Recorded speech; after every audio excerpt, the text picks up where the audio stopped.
Welcome, everybody, to the Toledo Community Connection Show, where we bring you the best talent from our community. We have a very, very special guest this morning. We are honored Tom Cole, the GOAT, over there to my far right, and Mr. Chris Wormley. How you doing, brother? I'm doing well. Thanks for having me. Thank you so much for coming in. I'm not the special guest, Chris. You are.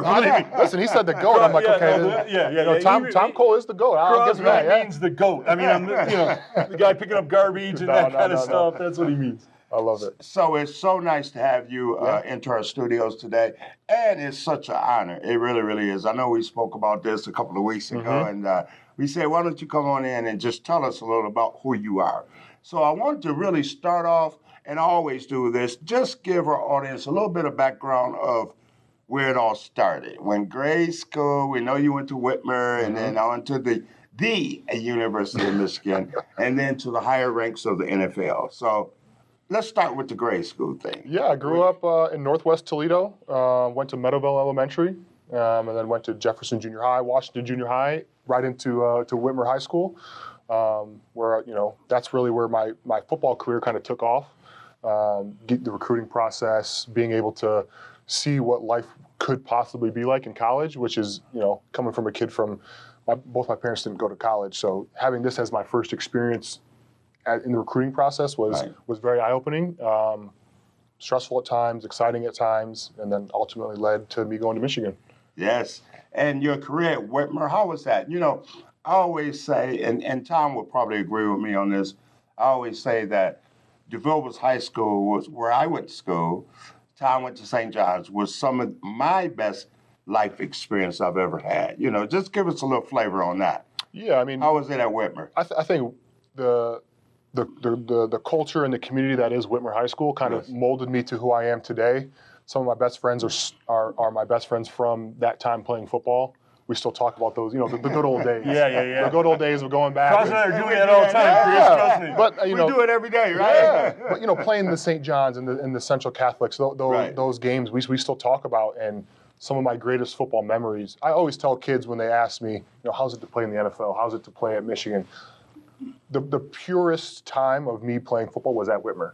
Was playing with my friends from the neighborhood, who I grew up playing, with the Meadowville Eagles and playing against them in Pee Wee football. Those were some of the best times that I still hold on to, because it was so pure and innocent before college gets in the way and the politics of the NFL. I was just getting and the ready business to say, side of what football is. Right, it's them politics.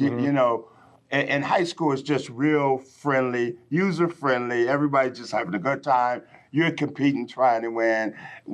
As you step up to different levels, it becomes a lot more political. That's the side of it, and that's just naturally how it is. And that's life. That's life, no matter if you're playing football or you're becoming a doctor or a lawyer, or you're a police officer. There's things that get in the way from what actually is your job. Absolutely. And that's life, and that's okay. But that's why I think football, the pep rallies in high school were so fun, and the homecoming and the things like that, just made it pure. And wearing your jersey on Friday nights, or Fridays, in class before the game are always fun. So I really enjoyed those times. And before I turn it over to the GOAT, to my far right, Tom Cole, I want to ask you a question.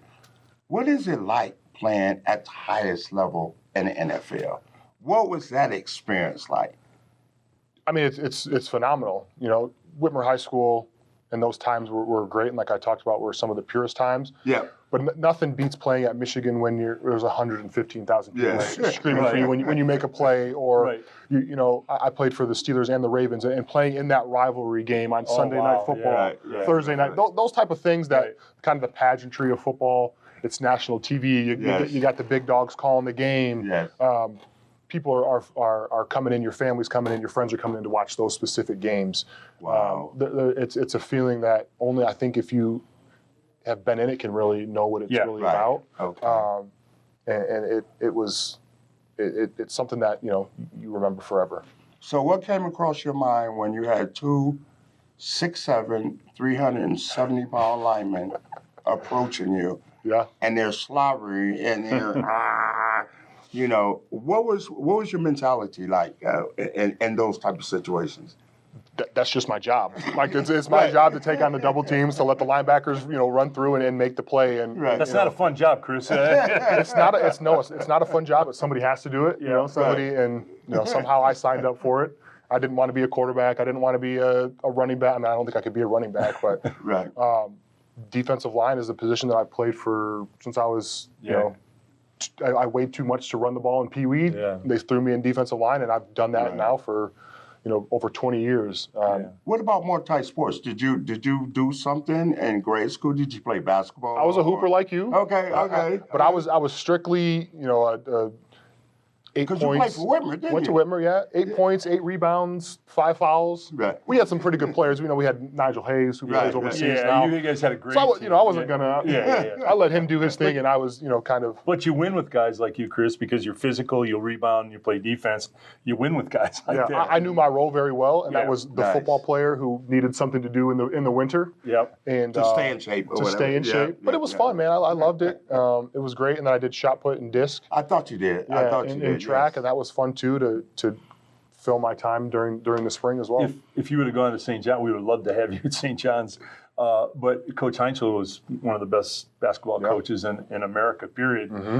He used a football philosophy in basketball. He would take a couple of guys off the football team, like you, Chris, tight ends, defensive ends, physical, weren't afraid of anybody, would play D, block shots, rebound, and get a little scoring inside on the offensive putbacks.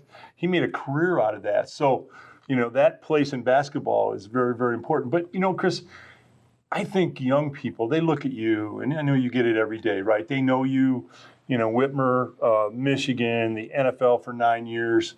I mean, those are incredible accomplishments, and it's difficult to frame how hard that is to do. The work that you've had to put in to do that.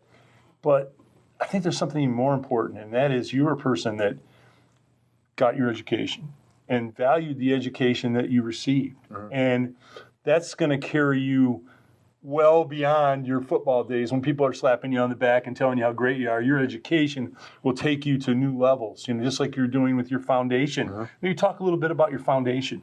Yeah, so the Wormley Family Foundation, my wife Alexis and I started it, and she's from Toledo as well. We met at Whitmer. And our whole mission is to empower the youth. Yes. To allow them to lead successful, more, better lives and successful journeys, successful careers, whatever they want to get into. We want to be able to give them the right tools and resources to do that. And you had talked about education. One of our big things now that we're getting into, and we've partnered with the Toledo Lucas County Libraries, is a literacy program. They've been doing it for a few decades now, but there's a summer reading program that bridges that gap between the end of the school year and the start of the new school year. A lot of kids lose that reading skill level, grade level that they had. Is that the Read for Literacy program at Lucas County? I think that's what it's called. Okay. Yeah. Okay. So we're getting kids to come down to sign up for summer read to bridge that gap. Right. Because it's not just about reading a book. It's about your math tests and being able to read those problems, and your science tests.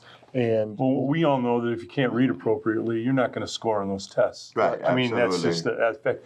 I've done a lot of work with the Read for Literacy. You will love being a part of them. They're a great organization. Mm-hmm. I was shocked at how many kids don't own a book. Right. None. They've never had a book that's theirs in their life. Right. I've got a whole basement full of books I've been fortunate to collect. And then I'll reread a book that I really like. Cross wrote a great book. Steve has a great book. We got to get you copies of that. But certain books I like, I'll reread because I'll get something different out of it, each time. Mm-hmm. This man should be writing a book, Cross. That should be. We talked about that at lunch. Seriously, we did. That should be something you consider. Looking at your career, Chris, can you give us just what you learned from high school athletics, what you learned from college athletics, and then what you got out of playing in the NFL? Can you break that up into 3 things for us? I think for high school, and to go back to what we talked about previously, is to have fun with it. Okay. Yes. If you're not having fun with what you're doing, then it feels more like a job or more like I have to do this. Yep. I've loved this game for so long, and it's afforded me a lot in life. Right. But to be able to say that I've loved it and I get joy out of doing it, I think is really important. college taught me adversity. I tear my ACL 2 weeks into fall camp my freshman year. Wow. And being able to bounce back from that, the discipline and the hard work and all of that. Is that a hard rehab? Yeah, I had never broken a bone. I had never sprained an ankle until, so that surgery was, it's an intense surgery. Pretty major, yeah. So to be able to come back from that and continue on my football career, I learned adversity in college. And in the pros, I would say, along with adversity, but like resiliency. Okay. Learning how to maybe reinvent myself. Wow, that's I thought I was a certain player, right? And it wasn't working out. Right. Like, okay, how do I get better at certain things? And that was because for so long it was so easy. High school was easy. College. Oh, that's so powerful, Chris. High school was easy. College was, it was tough. But then then I had a great 4 years in a row, and then get to the NFL, and it's like you're back at the bottom. How do I figure out how to stay in here as long as possible? Right. And do certain things that other people haven't. So I think those 3 stages in life of my career have taught me different things. Supercross is right, Chris. That's a very, very strong, important statement for not just for kids, but for adults. How many times do you have to reinvent yourself, not just in athletics, but in life? Mm-hmm. One door closes, your boss can't use your skills at this particular time. You have 2 choices. You put your head down and cry and pout and think, woe is me, or you say, okay, I'm going to go on, I'll do something else. Maybe I'll even do something better, but that's a mindset that you have to get into. Mm-hmm. And I do think athletics, kind of teaches you that, okay, I got closed out of this position playing this way, but I'll have to adjust and be this. Absolutely. On the way out for me, was there a quarterback that scared the hell out of you, Chris, in your career in the NFL? Playing against Lamar Jackson. Yeah. I started. He was a rookie when it was my second year in Baltimore. Right. Okay. So we played together. Wow. And I just had to face him during during practice. Yeah. And then I get traded to Pittsburgh, and it's like, okay, now I have to tackle this guy. I have grab to his jersey as he's going by. Yeah, so that guy. Mahomes obviously scares the heck out of it. Yeah, because it's not just what he can do with his arms. He's so elusive. Yes. And he's bigger than most people think. Yeah, he's probably 6'4", 6'5". Absolutely. So what, 220, 225? At least, at least. So what he's able to do, he's right now he's at the top. Yes, 100%. Josh Allen is a tight end playing quarterback. He is. He's built like you, Chris. Yeah, honestly, he really is, and it's tight end playing quarterback. And the things he can do, it's scary. To your points, Chris, the Josh Allen thing, somebody needs to sit him down and say, you are a magnificent talent. Like, you're a magnificent talent, but you can't be the hero every game. You've got to distribute the ball. You can't be Superman every game. He's so good. He tries to be Superman all the time, and I think you got to distribute the ball, get the other people in the game, and don't put it all on you every time. That's hard though when a guy is that good. Yeah, it's like Cross. He never saw a shot he didn't like. Cross is always open. Yep. That mentality has served him well for so long. It's made him successful. Yeah, so it's like it's hard, but I do agree. Like, use the pieces around you. Yeah, get other people involved. That's a very pertinent point you made earlier when you said that when you went to the NFL, right, you had to make some adjustments. You had to build your resilience. Mm-hmm. And I really, really absorbed that because at those levels, just like an NBA or the NHL or the NFL, right, everybody's All-American. Mm-hmm. That's good. what you're facing. Everybody's good. You know what I mean? So, in high school, you have a little bit of advantage if you're an outstanding athlete. Mm-hmm. In college, the same thing, right? It gets a little tougher in college. But when you go to the pro ranks in any sports, you have to realize that, hey, you're Chris Wormley, but the whole team is made up of Chris Wormleys. Mm-hmm. You know what I mean? And that's tough. So I want to congratulate you for showing your resilience, fighting through all that, and believing in yourself. And Chris, we're going to have China and Corey, who did such a great job with the video. We go out and they didn't tell you this. We're going to go out in the parking lot. We're going to have the Terry Crosby test. I'm ready. Yeah, we're going to have the Terry Crosby test. I'll do the 48 pitch? 47 pitch. 47 pitch, reverse pivot. I pitch it across. We'll get you off the line of scrimmage 5 or 6 yards, and then we'll see who takes who down. I'm going to stretch first. Because the last time that happened. I'll see you guys. The last time you'll see me living. I don't know when this is going to start.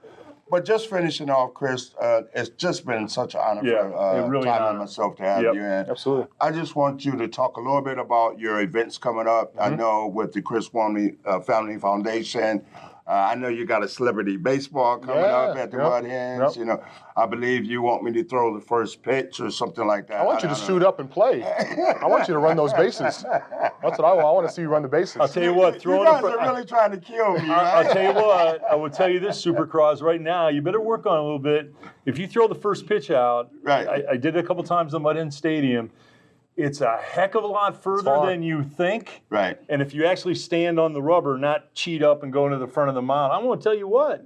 You better warm up. Because otherwise you're going to be bouncing it up to the plate. But the catcher's going to come 50% Okay. Oh, you already got it set up. He's not going to be in the mound. He's coming. It's a setup. All right. It's a setup. I love it. So, yeah, just talk a little bit about that, your foundation and what's coming up. Yep. So our foundation for the summer, we have June 6th is our youth camp. Held at Whitmer. This will be the 5th year we've done it at Whitmer. It's a free camp for kids who sign up. We usually have about 350 kids come out. Is this football, Chris? Yeah. Or football skills? Football, yep. So it's held grade school kids or? It's K through 8. Okay. So we have 2 sessions. There'll be a K through 4 for the morning session, 5th grade through 8th grade in the afternoon. Congrats. That's so cool. Yeah, it's been so fun. It's been fun to see the kids come back. Yeah. It's cool to see that we have some girls come out and play. And that's great. For them to school the boys a little bit is always fun. That's the way it should be. Yes. So that's fun. So we have that. The kids get they get a T-shirt, they get a swag bag to take home. The Lucas County Library System is actually going to be there with their bookmobile to get kids to sign up for summer read. So we're kind of we're integrating, great event. Not just football, but we're integrating, literacy, education part of it, which is going to be really fun.